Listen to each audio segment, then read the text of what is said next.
जय हिंद दोस्तों, वंदे मातरम। ये गणतंत्र दिवस जो कि भारत आज मना रहा है, ये वाकई में काफ़ी काफ़ी ज़्यादा एंगल से अगर हम देखें तो काफ़ी खास बन जाता है। चाहे हम झांकियों की बात करें, जिसमें कि जम्मू कश्मीर की झांकी ने सभी का मन ध्यान अपनी ओर आकर्षित किया। इसके साथ ही काशी, ये कुछ ऐसी चीज़ें थी जिन्होंने कि मतलब ध्यान इतना ज़्यादा खींच लिया कि आप मंत्रमुग्ध हो जाएंगे इन चीज़ों को देखकर। लेकिन इन चीज़ों के अलावा नरेंद्र मोदी के परिधान को लेकर भी काफ़ी सारी बातें हो रही हैं कि उन्होंने टोपी कैसी पहनी थी, गमछा कैसा डाला था, सैल्यूट कैसे किया। इन सभी चीज़ों को लेकर काफ़ी चर्चाएं सोशल मीडिया पर चल रही हैं। तो इन सभी चीज़ों के बारे में हम इस वीडियो में बात करने वाले हैं और साथ ही साथ रिपब्लिक डे की आप सभी को बधाई बता। देश भर में 26 जनवरी के दिन 73वां गणतंत्र दिवस मनाया जा रहा है। इस मौके पर प्रधानमंत्री नरेंद्र मोदी ने दिल्ली के राजपथ पर राष्ट्रीय युद्ध स्मारक पर जाकर आज़ादी से लेकर अब तक वीरगति को प्राप्त हुए देश के सैनिकों को श्रद्धांजलि दी। पीएम मोदी ने इस दौरान वीरों की याद में 2 मिनट का मौन भी रखा। इसके साथ ही उन्होंने गणतंत्र दिवस के अवसर पर खास अंदाज में तिरंगे को सलामी दी। उन्होंने जिस अंदाज में तिरंगे को सलामी दी वो नौसेना को समर्पित था।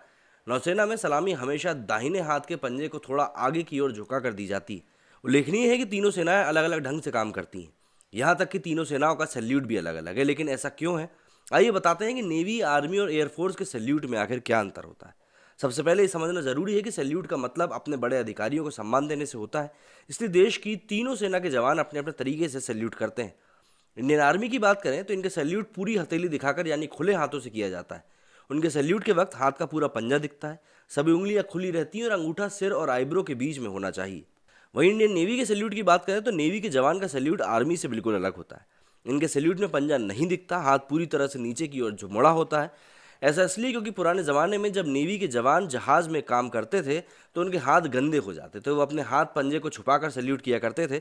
बस तब से ही ऐसे सैल्यूट किया जा रहा है। वहीं बात करें एयरफोर्स की तो एयरफोर्स का सैल्यूट पहले आर्मी की तरह ही होता था, लेकिन साल 2006 में इंडियन एयरफोर्स ने अपने जवानों के सैल्यूट के नए फॉर्म तय किए।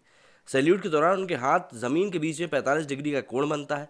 इसका मतलब ये भी होता है कि वायुसेना आसमान की ओर अपने कदम को दर्शाती है। इस मौके पर प्रधानमंत्री नरेंद्र मोदी ने खास तरह की टोपी और गमछा भी पहना हुआ था। मीडिया की रिपोर्ट्स के अनुसार गणतंत्र दिवस समारोह में प्रधानमंत्री नरेंद्र मोदी उत्तराखंड की टोपी पहने हुए थे। इस टोपी पर ब्रह्म कमल छपा हुआ था। इसके साथ ही उन्होंने मणिपुर का गमछा पहना हुआ था। राजपथ पर तिरंगा फहराने के बाद प्रधानमंत्री नरेंद्र मोदी राष्ट्रीय युद्ध स्मारक भी गए। वहां उन्होंने सेना के जवानों को सलामी दी।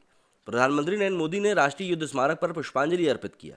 पहली बार अमर शहीदों को नेशनल वॉर मेमोरियल पर श्रद्धांजलि अर्पित किया गया है। गणतंत्र दिवस के मौके पर आज दिल्ली में सुरक्षा व्यवस्था काफ़ी तगड़ी थी। पिछले साल गणतंत्र दिवस के मौके पर हजारों किसान केंद्रीय कृषि कानून के विरोध में लाल किले तक पहुंच गए थे और उनका पुलिस से टकराव भी हुआ था। इसे देखते हुए इस बार सावधानी बरती जा रही है और टिकरी, सिंघू व गाजीपुर समेत दिल्ली के प्रमुख प्रवेश द्वारों को बंद कर दिया गया था, जिस तरह के कोई किसी प्रकार की अराजक स्थिति उत्पन्न ना हो। तो उम्मीद करता हूँ ये गणतंत्र दिवस को आपने काफ़ी अच्छे से सेलिब्रेट किया होगा, परेड को आपने देखा होगा। और यदि आप इस बारे में कुछ कहना चाहते हैं तो कमेंट सेक्शन आपके लिए खुला हुआ है, मुझे ज़रूर बताएं। मेरे स्टूडियो फिलहाल इतना ही। जय हिंद, जय भारत।